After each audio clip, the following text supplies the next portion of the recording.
are talking about the presence of God, the physically manifest presence of God throughout the Bible. It's a whole story. It's not as simple as one might think, where you're like, well, just, God was probably there sometimes in the Bible. There's a whole thing here.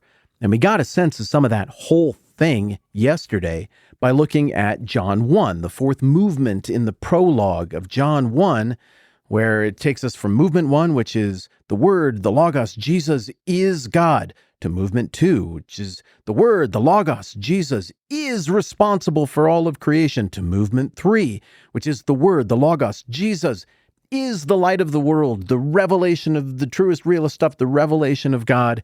And about the time that you're like, man, that is just too impressive. I guess I'll never get to be around a being like that because I'm down here and that God is up there. But then you get to movement number 4 and you realize, no, the Word, the Logos, Jesus, became flesh and made his dwelling among us. We have seen his glory, the glory of the one and only Son who came from the Father, full of grace and truth. So we started there yesterday.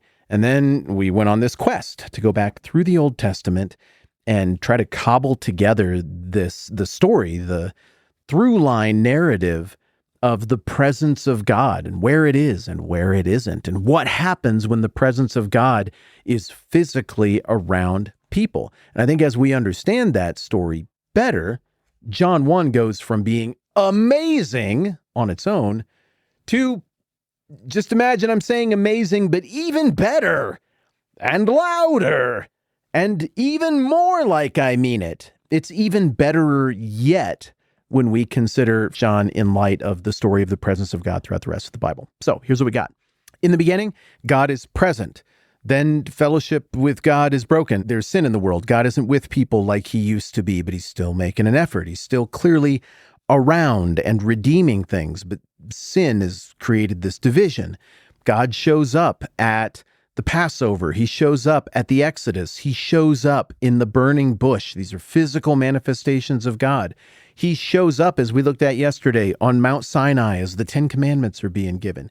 He shows up in the early days of Moses' tent of meeting, where the presence of God from the crossing of the Red Sea and from the mountain is still kind of there around the tent and is engaging with Moses. But by the end of Exodus, where we left off yesterday, the tent is consecrated as the tabernacle, this holy place set apart for God.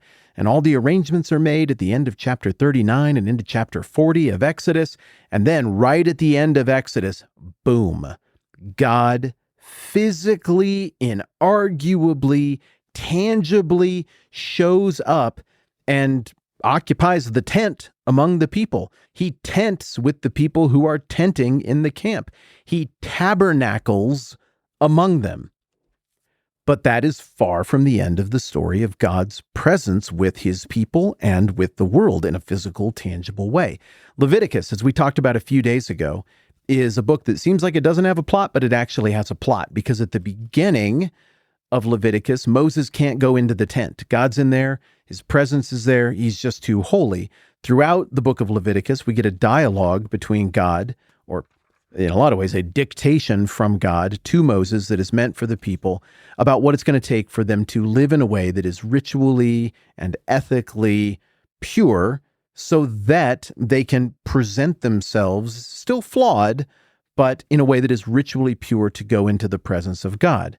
And at the end of Leviticus, Moses is able to go into the presence of God in light of this covenant, the specifics of this deal that God has made with his people. And long story short, God keeps showing up in physical, tangible ways throughout the next several books of the Bible, throughout most of the narrative of the Old Testament.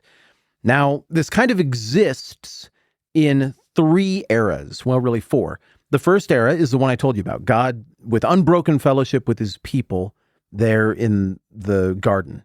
Era number 2 of God's presence is him showing up from time to time in tangible ways with the patriarchs, that is, the early forefathers of the family of God's chosen family, the descendants of Abraham. Then this third era of God's presence is him showing up related to the era of Moses, whether it's showing up in the burning bush, showing up at the Passover, showing up at the Red Sea, showing up at Mount Sinai on the mountain, showing up at the tent of meeting, showing up in the tabernacle. And then the fourth era of God's presence is one that is more permanent, and it happens like this.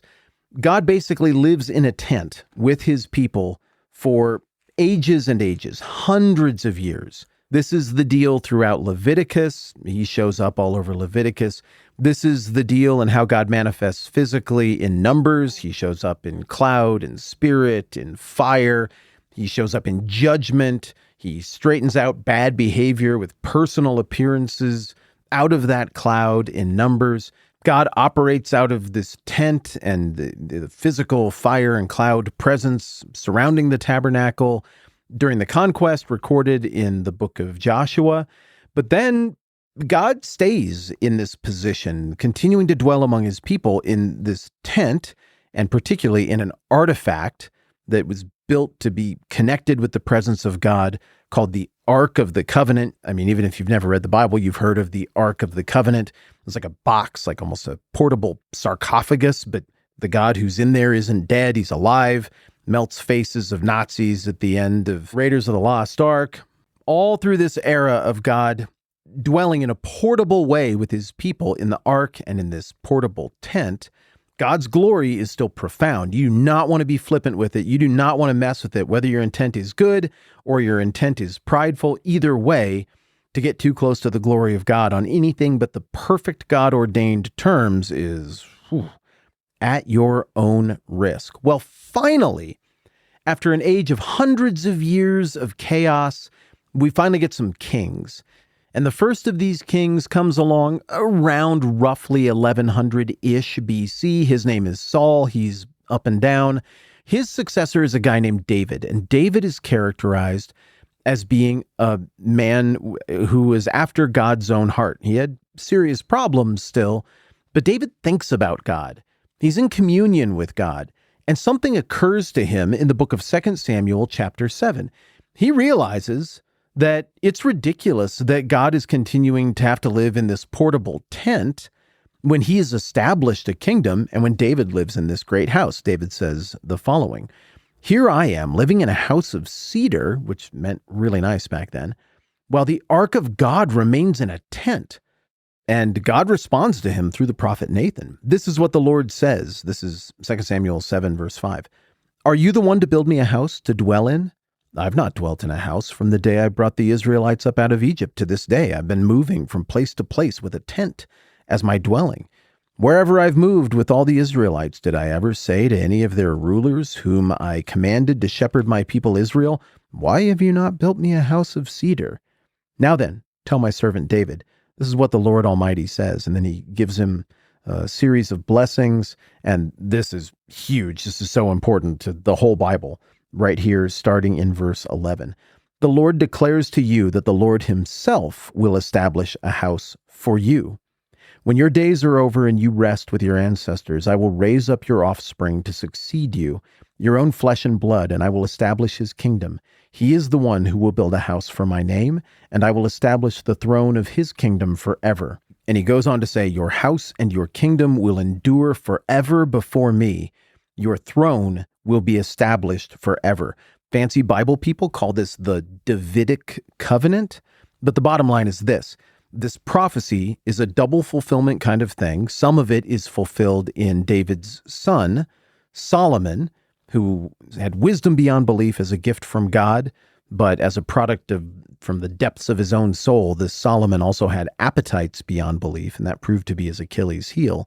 But in this prophecy that has a double fulfillment here in 2 Samuel 7, God is saying, big time paraphrasing here, "David, nice of you to think of the house, but I'm going to have one of your descendants build this house for me to dwell in." And it seems like God is interested in dwelling in that house. But the second thing he says is, "I'm going to establish your throne forever, and there's going to be one who's going to reign on it forever." And that gets clarified more and more as we go throughout the Old Testament. And of course, the one who's going to reign on the throne of David forever is Jesus, the Word, the Logos. That's part of the payoff of the book of John, Matthew, Mark, Luke, all of them. They're all celebrating that Jesus is the completion of this very important prophetic storytelling arc from the Old Testament. Well, after that, David has some good times and some bad times, and he dies, and his son Solomon, who I mentioned a second ago, takes over. And then in 1 Kings 8, and again in 2 Chronicles 5 through 7, we get the account of Solomon doing exactly what God said a descendant of David would do, which is that Solomon, with all of his great wealth, commissions and builds this incredible temple. It's the first temple. And that temple is going to stand for hundreds of years, and God's physical presence is going to move out of the tent when that temple gets dedicated and into this permanent fixture that is Solomon's temple, the first temple. God's presence is there. And next time around, I will read you the account of what it looked like when God's presence showed up at the dedication of that temple, and how inarguably obvious it was that once again, God was making his dwelling among his people. God made his dwelling with humankind in the Garden of Eden. He continued to show up and be present with the patriarchs through Genesis. God made his dwelling with his freshly liberated, freshly established people in the book of Exodus at Mount Sinai, and he continued to make his dwelling among his people, even as the only place he had to do that was a modest, portable tent. But now finally, roughly 1,000 years before Jesus, Solomon has built a temple that the Lord accepts, and he is going to dwell among his people there. The passage I'm going to read you tomorrow is very dramatic, and it's all very cool, all of this God dwelling among his people stuff from the Old Testament. But all of this God dwelling among his people stuff in the Old Testament pales in comparison to the way God dwelt among his people as described in the Gospel of John, where it says the Word became flesh and made his dwelling among us. We've seen his glory, the glory of the one and only Son who came from the Father, full of grace and truth. And that punctuation mark to the Old Testament story of God making his dwelling among his people is what we're going to keep working up to tomorrow. That's plenty for now. I'm Matt. This is the 10-Minute Bible Hour podcast. Let's do this again soon.